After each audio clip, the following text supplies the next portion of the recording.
এখানে আর কোনো ফেসিবাদ এখানে মাথা ছাড়া দিয়ে উঠতে পারবে না ইনশাআল্লাহ।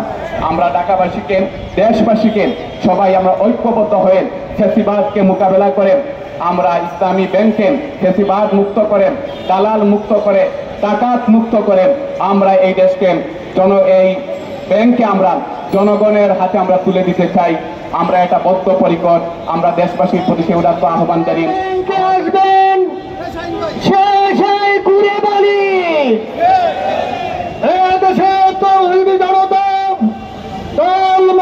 জাতি ধর্ম বর্ণ নির্বিশেষে আপনাদেরকে কখনো ইসলামী ব্যাংকে ঢুকতে দেওয়া হবে না।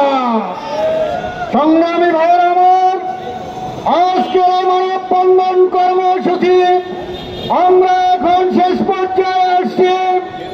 এ পর্যায়ে সচেতন নাগরিকদের পক্ষে আজকের কর্মসূচি ঘোষণা করবেন বিশিষ্ট পরিবেশ বিজ্ঞানী এম শওকত আলী।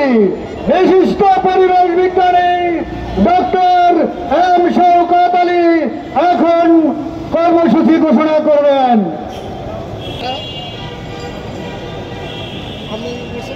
সম্মানিত বিক্ষুব্ধ জনতা, আপনারা ইতিমধ্যেই জেনেছেন লুটেরায় সালাম কর্তৃক এই ব্যাংক দখলের পরে এই সমস্ত অযোগ্য 18 লোকদেরকে নিয়োগ করার পরে ব্যাংকের রেপুটেশন নষ্ট হয়েছে। গ্রাহকদের সাথে খারাপ আচরণ থেকে শুরু করে তারা বিভিন্ন ব্রাঞ্চে টাকা চুরি করেছে। আমি সচেতন দেশবাসীকে এবং সাংবাদিকদের উদ্দেশ্যে আমি বলতে চাই, এই ব্যাংকের এখন টোটাল ম্যান পাওয়ার আছে 22,000, এর ভিতরে 18,000 লোক একই উপজেলার, যারা কোনো বিজ্ঞপ্তি ছাড়াই, পরীক্ষা ছাড়া, ভাইভা এবং লিখিত পরীক্ষা ছাড়া এই ব্যাংকে জয়েন করেছে।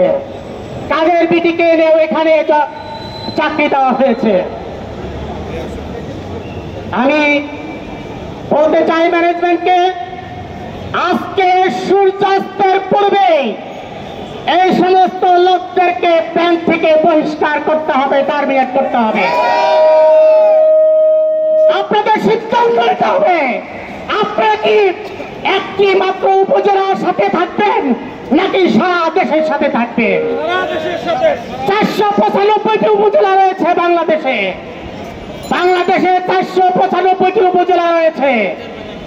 এই 494টি উপজেলার সাথে আপনারা থাকবেন নাকি পটিয়ার সাথে থাকবেন, আপনারা সিদ্ধান্ত নেবেন। আমরা সারা দেশবাসীর পক্ষ থেকে আমরা এই ঘোষণা দিচ্ছি, আমরা আগামীকাল থেকে পটিয়ার কোন জনশক্তিকে বাংলাদেশের কোন প্রান্তে ঢুকতে দিব না।